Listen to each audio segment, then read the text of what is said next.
بسم اللہ الرحمن الرحیم۔ اس سے پہلے جو درس ہے اس میں علامہ تختازانی رحمۃ اللہ تعالی علیہ نے یہ بیان کیا ہے کہ متقدمین متکلمین کا جو کلام ہے وہ فلسفہ کی آمیزش اور فلسفے کے اختلاط سے پاک ہے۔ اس میں ایسی قطعی اور یقینی دلائل کا بیان ہے جن میں سے اکثر کی تائید کتاب و سنت، اجماع اور قیاس کے ذریعے سے ہوتی ہے۔ اس کی وجہ یہ ہے کہ متقدمین متکلمین جو تھے ان کا سامنا، ان کا مقابلہ اسلامی فرقوں سے تھا جو اپنے آپ کو مسلمان کہتے تھے، قرآن و سنت، اجماع اور قیاس کو تسلیم کرتے تھے، ان کو حجت مانتے تھے۔ اس لیے متقدمین متکلمین ان اسلام کی جانب منسوب فرقوں پر حجت قائم کرنے کے لیے فلسفہ کی جانب محتاج نہیں تھے۔ جن کو وہ حجت تسلیم کرتے تھے اسی کے ذریعے سے ان پر حجت قائم کر دیا، بات پوری ہو گئی، ان کا کام ہو گیا۔ پھر آہستہ آہستہ ان اسلامی فرقوں میں ایک مشہور فرقہ معتزلہ کا تھا۔ ان لوگوں نے علم کلام میں بہت کوشش کی، بہت محنت کی۔ اختلافات کی بنیاد انہی لوگوں نے رکھی اور اس کے قواعد اور اصول وضع کیے، اور ان لوگوں نے زیادہ تر مسائل میں فلاسفہ کے اصول کو اپنایا، اور اتنی کوشش ان لوگوں نے کی، کوئی چیز باطل ہو، جھوٹ کو بھی لوگ اتنی مرتبہ بولتے ہیں کہ ایسا لگتا ہے کہ یہی سچ ہے۔ یہی حال ان لوگوں کا رہا۔ بہت محنت کی ان لوگوں نے، یہاں تک کہ ان کا مذہب جو تھا وہ بہت عام ہو گیا، لوگوں کے درمیان شائع اور ذائع ہو گیا۔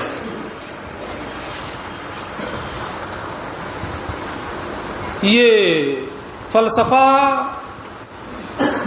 کے مسائل کو ان لوگوں نے لیا، اس کو اپنایا، اس سے استدلال کیا۔ یہ کب ہوا؟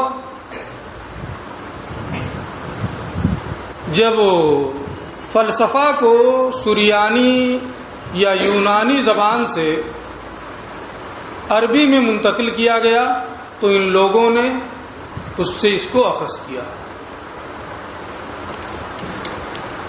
جب ان لوگوں نے فلسفہ کے دلائل، اس کے اصول اور اس کے قواعد کو اپنایا تو متقدمین متکلمین کے برعکس متاخرین نے ان کا رد کرنے کے لیے انہی فلسفی دلائل کا سہارا لیا، عقلی دلائل کا سہارا لیا، تاکہ ان کا بھی کما حقہ رد ہو سکے۔ جو فلسفیانہ دلائل ہیں ان کی تردید کی جا سکے۔ یہاں تک کہ علم کلام میں فلسفہ کے مسائل، اس کے اصول، اس کے مباحث اتنی کثرت سے شامل ہو گئے کہ علم کلام کو فلسفہ سے ممتاز کرنا ہی مشکل ہو گیا۔ یہ امام رازی کا دور تھا، آمدی کا دور تھا وغیرہ۔ اس دور میں جیسے شرح مواقف ہے، لائبریری میں موجود ہے، شرح مقاصد ہے، یہ بھی لائبریری میں آپ کے موجود ہے۔ ان کتابوں میں فلسفے کی اس قدر آمیزش ہوئی کہ اگر اس میں نبوت کا، معجزے کا، جنت کا، قبر کا، حشر کا، معاد کا، ان چیزوں کا بیان نہ ہو تو پڑھنے والا یہ سمجھ ہی نہیں پائے گا کہ یہ منطق ہے، فلسفہ ہے یا علم کلام۔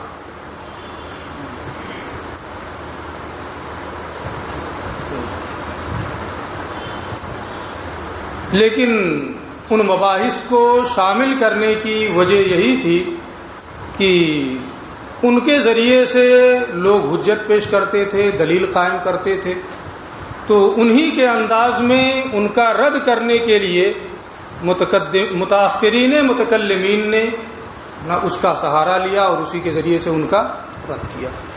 آج یہ پھر اسی کی کچھ تفصیل کر رہے ہیں۔ ثم لما نقلت الفلسفۃ عن اليونانیۃ الی العربیہ، پھر جب فلسفہ کو یونانی زبان سے، سریانی زبان سے عربی زبان میں منتقل کیا گیا، یہ عباسی خلفاء کے دور میں یہ کام ہوا۔ وخاض فیہا الاسلامیون، یہ نیا علم تھا، پہلے عربی میں تھا نہیں کہ علماء اسلام اس کے ذریعے سے فائدہ اٹھا سکے۔ بہت کم لوگ تھے جو سریانی اور یونانی زبان سے واقف تھے اور اس کے مسائل اور مباحث کو سمجھ سکتے تھے۔ لیکن جب یہ عربی زبان میں فلسفہ منتقل ہوا تو جو بھی عربی جاننے والے تھے انہیں اس کے پڑھنے کا موقع ملا۔ وخاض فیہا الاسلامیون، اور فلسفہ میں علماء اسلام نے غور و فکر کیا۔ ہمارے کچھ علماء یہ بیان کرتے ہیں کہ فلسفہ ایسا نہیں ہے کہ شروع ہی سے اس میں یہ ساری خرابیاں ہیں، بلکہ یہ فلسفہ جو ہے انبیاء کرام کا علم ہے، یہ ہمارے کچھ علماء کہتے ہیں۔ ان لوگوں نے اپنے ماننے والوں کو اس علم کی تعلیم دی، لیکن اس میں کچھ ایسے متعصب لوگ تھے جن لوگوں نے اس میں بہت کچھ تبدیل کر دیا، یا ان کی باتوں کو سمجھ نہیں پائے اور اس میں بہت کچھ حذف و اضافہ کر دیا، جس کی بنیاد پر اس کی صورت ہی مسخ ہو گئی۔ بنیادی طور پر ابتدائی مرحلے میں اس کا یہ حال نہیں تھا۔ وخاض فیہا الاسلامیون، اور فلسفے میں علماء اسلام نے غور و فکر کیا اور اس کے بہت سے مسائل، بہت سے مباحث کو اسلام کے خلاف پایا۔ وحاولوا الرد علی الفلاسفہ فیما خالفوا فیہ الشریعہ، جب اس کا مطالعہ کیا تو اور اس میں بہت سے مباحث و مسائل کو اسلام کے خلاف پایا، تو اس مقصد سے کہ کہیں اسے پڑھنے والے بھٹک نہ جائیں، ان کا ذہن منتشر نہ ہو جائے، اس کی وضاحت کی، اس کا رد کیا، اس کا جواب دیا۔ وحاولوا الرد، اور ان علماء کرام نے فلاسفہ کے ان مسائل کا رد کرنے کا ارادہ کیا جس میں ان لوگوں نے شرعی مسائل کی مخالفت کی ہے۔ تو فلسفے کے وہ مسائل، وہ مباحث جن میں شریعت کی مخالفت ہے، اہل اسلام کی حفاظت کے لیے، ان کے عقائد کی حفاظت کے لیے ہمارے علماء نے ان مسائل کا جواب دیا، اس کا رد کیا۔ ظاہر سی بات ہے، اگر کسی چیز کا آدمی رد کرے گا، اس کا جواب لکھے گا، تو اس کلام کو تو اپنی گفتگو میں لائے گا ہی، ایسا نہیں ہے کہ اس کا نام لیے بغیر ہے نا اس کا رد کر دیں، اس کا جواب دے دیں، یہ ممکن نہیں۔ فلسفے کا نام بھی نہ لیں، اس کے مسائل کو بھی ذکر نہ کریں، اس کے مباحث کو بھی نہ زیر بحث نہ لائیں، اس کا رد بھی ہو جائے، اس کا جواب بھی ہو جائے، یہ عقل سے پرے۔ جب اسی کا جواب لکھ رہے ہیں تو اسے زیر بحث لانا ہوگا، اس کے مسائل و مباحث کو پیش کرنا ہوگا۔ فخلت، چنانچہ علماء کرام نے علم کلام کے ساتھ فلسفہ کے بہت سے مسائل کو شامل کر دیا۔ شامل کرنے کا مقصد کیا تھا؟ لِيُحَقِّقُوا مَقَاصِدَهَا، تاکہ اس کے مسائل اور اس کے مباحث کی تحقیق کر سکیں، ثابت کر سکیں۔ اس کو پیش کر رہے ہیں وہ سامنے رکھ کر کے اس کا رد کر سکیں۔ فَيَتَمَكَّنُوا مِنْ إِبْطَالِهَا، اور پھر ان مسائل و مباحث کو باطل کرنے، ان کا رد کرنے پر وہ قادر ہوں۔ وَهَلُمَّ جَرًّا، سلسلہ اسی طرح سے چلتا رہا۔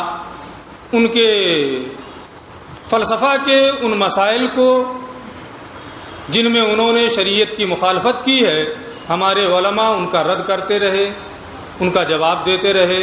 الا ان ادرجوا فیہ معظمت طبعیات والالہیات، یہاں تک کہ ان علماء نے علم کلام میں طبعیات اور الہیات کے بڑے مباحث کو شامل کر دیا۔ یعنی فلسفہ کے جو علوم ہیں، طبعیات اور الہیات، ان کے بہت سے مباحث کو ان لوگوں نے علم کلام کی کتابوں میں شامل کر دیا۔ علم طبعیات وہ علم ہے جس میں ایسی چیزوں سے بحث کی جاتی ہے جو اپنے وجود خارجی اور وجود ذہنی دونوں میں مادہ کی محتاج ہو۔ جیسے انسان ہے، یہ اپنے وجود خارجی میں مادے کے ساتھ ہے۔ اگر اس کا تصور کریں گے ذہن میں تو کیا اس کے گوشت پوشت، ہڈی، سر، جسم، ان چیزوں سے خالی کر کے اس کا تصور ہوگا؟ نہیں ہوگا۔ تو یہ اپنے وجود ذہنی اور وجود خارجی دونوں میں مادے کا محتاج ہوتا ہے۔ الہیات اس علم کو کہتے ہیں جس میں ایسے امور سے بحث کی جاتی ہے جو اپنے کسی وجود خارجی اور وجود ذہنی کسی وجود میں بھی مادے کا محتاج نہیں ہوتا ہے۔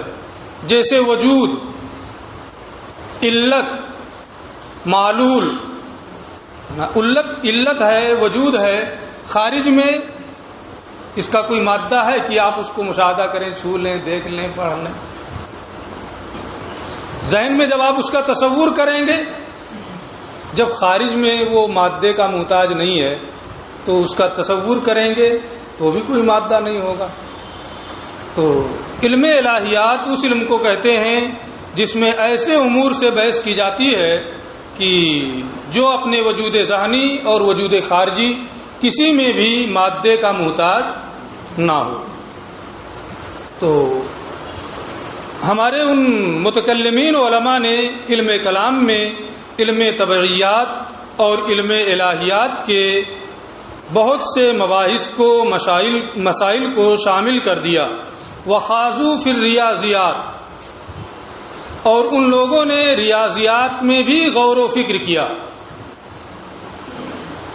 ریاضیات اس علم کو کہتے ہیں جس میں ایسے امور سے بحث ہوتی ہے جو اپنے وجود خارجی میں مادے کا محتاج ہوتا ہے لیکن اپنے وجود ذہنی میں مادے کا محتاج نہیں ہوتا ہے۔ جیسے قرآ ہے، مثلث ہے، وغیرہ ذالک۔ قرآ، مثلث جو کچھ بھی ریاضی پڑھے ہوں گے ان کو معلوم ہوگا، ہے نا؟ جب الجبرا، جیومیٹری جو پڑھے ہوں گے ان کو معلوم ہوگا۔ وخاضوا فی الریاضیات، اور ان لوگوں نے ریاضیات میں بھی غور و فکر کیا، اس کے بھی کچھ مسائل کو علم کلام میں شامل کر دیا۔ حتی کادا لا یتمیز، عن الفلسفہ لولا اشتمالہ علی السمعیات، یہاں تک کہ قریب تھا کہ علم کلام فلسفہ سے ممتاز نہ ہو اگر وہ سمعی دلیلوں پر مشتمل نہ ہوتا، یعنی سمعی دلیلوں پر علم کلام کے مشتمل ہونے کی وجہ سے وہ علم فلسفہ سے ممتاز رہا۔ جیسے ایک جملہ پڑھتے ہیں لولا علی لہلک عمر، ترجمہ کیا ہوتا ہے اس کا؟ علی موجود ہیں اس لیے عمر کو کوئی پریشانی نہیں، ہے نا؟ یہ نہیں ہے کہ علی نہ ہوتے تو عمر ہلاک ہو جاتا، ہے نا؟ اس کا ترجمہ یہی عام طور پہ کرتے ہیں لوگ، ہے نا؟ علی موجود ہیں، وجود اول سے انتفاع ثانی ہوتا ہے لولا میں، یعنی ہلاکت نہیں ہوگی کیونکہ علی موجود ہے، وجود اول سے انتفاع ثانی ہوتا ہے لولا میں، یہاں بھی وہی ہے، یعنی علم کلام کا سمعیات کی بنیاد، علم کلام سمعیات کی وجہ سے فلسفہ سے ممتاز ہے، سمعیات کا اس میں ذکر ہوتا ہے، سمعیات پر مشتمل ہونے کی وجہ سے، یعنی دلائل قرآن، دلائل حدیث، اجماع، قیاس، عذاب قبر، جنت جہنم، معجزہ، ان چیزوں کا بیان ہے، ان پر مشتمل ہونے کی وجہ سے علم کلام فلسفہ سے ممتاز ہے۔ اگر یہ سمعی چیزیں نہ ہوتی اس میں تو پڑھنے والا سمجھ ہی نہیں پاتا کہ ہم علم کلام پڑھ رہے ہیں یا علم فلسفہ پڑھ رہے ہیں، لیکن بعد میں لوگوں نے بہت کم کر دیا، یہ ابتدائی دور میں تو تھا نہیں اور درمیانی دور میں بہت زیادہ ہو گیا، ہے نا؟ پھر دور اخیر میں جن چیزوں کی ضرورت رہی صرف انہی کو شامل رکھا گیا، غیر ضروری چیزوں کو نکال دیا، اسی کو یہ بتانا چاہیے۔ وہذا ہوا کلام المتاخرین، یہ متاخرین متکلمین کا کلام ہے، یہ ان کا علم کلام ہے۔ دو تین مرتبہ تو ترجمہ کیا، حتی کادا لا یتمیز، یہاں تک کہ قریب تھا کہ علم کلام فلسفہ سے ممتاز نہ ہو اگر وہ سمعی دلیلوں پر مشتمل نہ ہوتا، یہ لفظی ترجمہ، سمعی دلیلوں پر مشتمل ہونے کی وجہ سے علم کلام فلسفہ سے ممتاز رہا۔ ھذا ہوا کلام المتاخرین، یہ متاخرین متقدمین کا کلام ہے کہ فلسفے کی بہت زیادہ آمیزش ہو گئی۔ وبالجملہ خلاصہ کلام، اگرچہ اس میں فلسفے کی آمیزش ہوئی، متقدمین کا علم کلام ہو یا متاخرین کا علم کلام ہو، ہوا اشرف العلوم، وہ تمام علوم میں سب سے افضل، سب سے اشرف ہے، لکونہ اساس الاحکام الشرعیہ، اس لیے کہ علم کلام شرعی احکام و مسائل کی بنیاد ہے۔ شرعی احکام و مسائل جو ہیں، مثلا واجب ہونا کسی چیز کا، فرض ہونا کسی چیز کا، سنت ہونا کسی چیز کا، یہ تمام چیزیں جو ہیں علم کلام ان کی بنیاد ہے۔ اللہ کی معرفت ہوگی تو اس کے بعد میں یہ شرعی احکام و مسائل جو ہیں انسان کو فائدہ دیں گے۔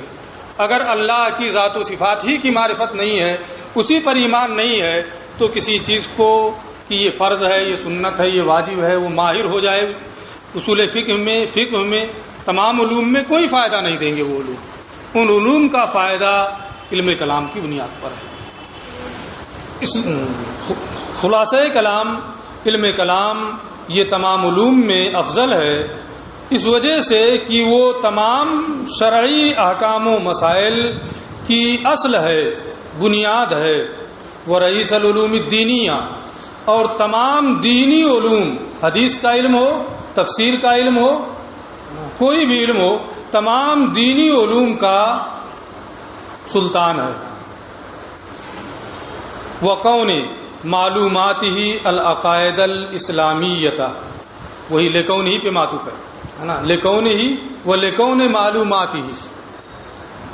اور علم کلام یہ تمام علوم میں افضل ہے، اس وجہ سے کہ اس کے جو معلومات ہیں وہ اسلامی عقائد ہیں، اللہ کی ذات و صفات، اس کی وحدت، توحید، ان چیزوں سے اس میں بحث ہوتی ہے۔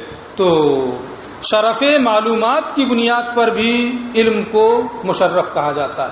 اس کے معلومات جو ہیں اللہ کی وحدانیت، اللہ کی ذات و صفات، یہ اسلامی عقائد جو ہیں یہ اشرف ہیں، اس لیے یہ علم بھی کیا ہوگا؟ اشرف ہوگا، افضل ہوگا۔ اور اس کے معلومات کے اسلامی عقائد ہونے کی وجہ سے تو معلومات کے اعتبار سے بھی یہ اشرف ہے، وغایتہ، وکون غایتہ، اپنی غرض و غایت کے اعتبار سے بھی علم کلام تمام علوم میں افضل ہے۔ کیسے؟ وغایتہ، اور اس کی غرض و غایت دینی اور دنیاوی سعادت سے سرفراز ہونے کی وجہ سے، اور اپنی غایت یعنی دینی اور دنیاوی سعادت سے سرفراز ہونے کی وجہ سے کہ جو علم کلام پڑھتا ہے وہ دینی اعتبار سے بھی نیک بختی اور سعادتوں سے ہمکنار ہوتا ہے، اور دنیا میں بھی اسے عزت اور عظمت ملتی ہے۔ اللہ رب العزت چونکہ یہ جو اسلامی عقائد ہیں ان کا دفاع کرتا ہے، اس لیے اللہ اسے سربلندی عطا فرماتا ہے اور دنیا والوں کے دلوں میں اس کی محبت ڈال دیتا ہے، کیونکہ ان کے جو اہم مسائل ہوتے ہیں اس کی گتھیاں جو ہے یہی سلجھاتا ہے، اس کو یہی حل کرتا ہے۔ کوئی بھی ہو، اگر کوئی کسی کے مشکل میں کام آئے گا تو وہ اس سے محبت کرتا ہے۔ علم کلام کے جاننے والے اہل اسلام کے اہم مسائل کا حل پیش کرتے ہیں، اس لیے وہ ان سے محبت کرتے ہیں، تو دنیا میں بھی سرفرازی حاصل ہوتی ہے اور دینی اعتبار سے بھی سربلندی ملتی ہے۔ وَبَرَاهِينِهِ الْحُجَجَ الْقَطْعِيَّةَ الْمُؤَيَّدَةَ أَكْثَرُهَا بِالْأَدِلَّةِ السَّمْعِيَّةِ، اور اپنی حجتوں کی بنیاد پر اور اس کے براہین کے ایسی قطعی دلیلیں ہونے کی وجہ سے جن میں سے اکثر کی تائید سمعی دلیلوں سے ہوتی ہے، یعنی یہ علم اشرف ہے تمام علوم میں، کیونکہ اس علم کے جو دلائل ہیں وہ قطعی ہیں اور ان قطعی دلائل کی تائید سمعی دلیلوں سے ہوتی ہے۔ جب وہ دلیلیں قطعی ہیں تو سمعی کی ضرورت کیوں پڑی؟ اس کو ہم اپنے کسی درس میں بتا چکے ہیں، آپ اس کو یاد کر لیجئے گا کہ کیا بتایا گیا۔ یہ بات پوری ہوئی۔ اب یہاں ایک اعتراض ہوتا ہے، ایک شبہہ ہے، اسی کا یہ جواب دینا چاہتے ہیں۔ ہمارے بہت سے ائمہ اور اسلاف سے علم کلام حاصل کرنے والوں پر تان منقول ہے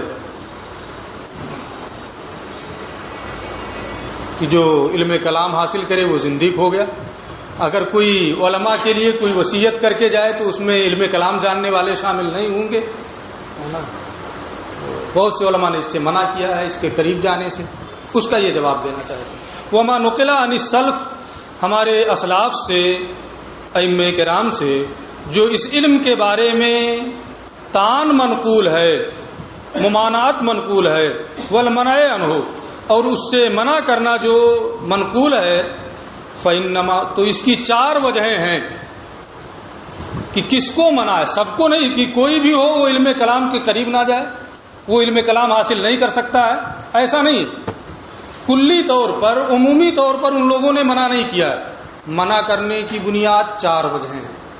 نمبر 1، فإنما هو للمتعصب فی الدین، پہلی وجہ دین میں تعصب رکھنے والے کے لیے، یعنی وہ اس قدر متعصب ہے کہ حق واضح ہونے کے بعد بھی اس کو قبول نہیں کرتا، حق واضح ہو جانے کے بعد بھی اسے قبول نہیں کرتا ہے، بس بحث کرنے کے در پہ ہے، کسی نہ کسی طرح سے اس کو گھما کر کے بحث کرنا۔ ایسے متعصب وہ سوچتا ہے کہ میں زیر ہو جاؤں، ایسا ہو ہی نہیں سکتا۔ تو اگر ایسا متعصب ہے کہ حق واضح ہونے کے بعد بھی وہ اس کو قبول نہ کرے، صرف وہ اپنی انا کی خاطر ایسے آدمی کا علم کلام میں مشغول ہونا منع ہے۔ والقاصر عن تحصیل الیقین، اور جو تحصیل یقین حاصل کرنے سے کوتاہ ہو، یعنی ذہین نہیں ہے، دانشور نہیں ہے، اور جب فلسفے کی دلیلیں یا دوسرے دلائل وہ پڑھے گا تو خود ہی تذبذب کا شکار ہو جائے گا۔ یقین جو ہونا چاہیے عقائد میں، وہ یقین اسے حاصل نہیں ہو پائے گا۔ تو ایسے کم ذہن والے کے لیے جو خود ہی تذبذب کا شکار ہو جائے، علم کلام سے اس کو منع کیا گیا ہے۔ والقاصد الی افساد عقائد المسلمین، کچھ لوگوں کا مقصد ہوتا ہے کہ بہت بھاری بھاری دلیلیں لوگوں کے سامنے پیش کر دو، چاہے وہ سمجھ پائیں یا نہ سمجھ پائیں، وہ شبہے میں پڑے یا کیا ہو، اس سے کوئی مطلب ان کو نہیں، صرف وہ اپنی قابلیت دکھانا، اپنی قابلیت دکھانے کے لیے مسلمانوں کے عقائد کو برباد کرنا، اس کی اجازت نہیں ہے۔ اگر کوئی اس مقصد سے علم کلام پڑھ رہا ہے تو اس کو منع کیا۔ والقاصد الی افساد عقائد المسلمین، اور مسلمانوں کے عقائد کو برباد کرنے کا ارادہ رکھنے والے کے لیے منع ہے۔ والخائض فیما لا یفتقر الیہ من غوامض المتفلسفین، اور فلاسفہ کے غیر ضروری رموز و اشارات میں غور و فکر کرنے والے کے لیے، ان کے جو مسائل ہیں، ان کے مباحث ہیں، علم کلام میں ان کی کوئی ضرورت نہیں ہے، بہت نکتہ آفرینی ہے، علم کلام میں اس کی کوئی ضرورت نہیں ہے، تو ان کی ان نکتہ آفرینیوں میں بلا وجہ مشغول ہونا اور غور و فکر کرنا یہ منع۔ اگر کوئی فلاسفہ کی ان غیر ضروری نکتہ آفرینیوں میں غور و فکر کرتا ہے، مشغول ہوتا ہے، تو اس کو علم کلام کی تہذیب سے منع کیا جائے۔ وَإِلَّا، اگر یہ 4 وجہیں ہوں تو اس کو علم کلام سے ہمارے ائمہ نے منع کیا ہے۔ وَإِلَّا، اور اگر یہ نہ ہوں، وہ صرف اسلامی مسائل اور اسلامی عقائد کو ثابت کرنے کا ارادہ رکھتا ہے، اس کی وجہ سے وہ علم کلام کی تحصیل کرتا ہے، فَكَيْفَ يُتَصَوَّرُ الْمَنْعُ عَمَّا هُوَ اصل الواجبات، ورنہ تو کیوں کر اس علم سے منع کرنے کا تصور کیا جا سکتا ہے جو تمام واجبات کی اصل ہے اور تمام شرعی مسائل کی بنیاد ہے۔ یہ بار بار ہم اس کو بتا چکے ہیں۔ ثم لما كان مبنى علم الكلام على الاستدلال بوجود المحدثات على وجود الصانع، یہاں سے پھر یہ اس بات پر تمہید قائم کر رہے ہیں کہ حقائق الاشیاء، قال اہل الحق کے حقائق الاشیاء ثابتہ، اس بحث کو پڑھنے کے لیے یہ 4 لائن پڑھنا بہت ضروری ہے، اس لیے ہم نے آج بہت اطمینان سے پڑھایا ہے کہ وہ بحث شروع کرنے سے پہلے ہماری بات پوری ہو جائے اور گھنٹی بھی پوری ہو جائے۔ ثم لما کانا مبنی علم الکلام کا تعلق آنے والی بحث سے ہے، جہاں سے اصل کتاب آپ کی شروع ہو رہی ہے۔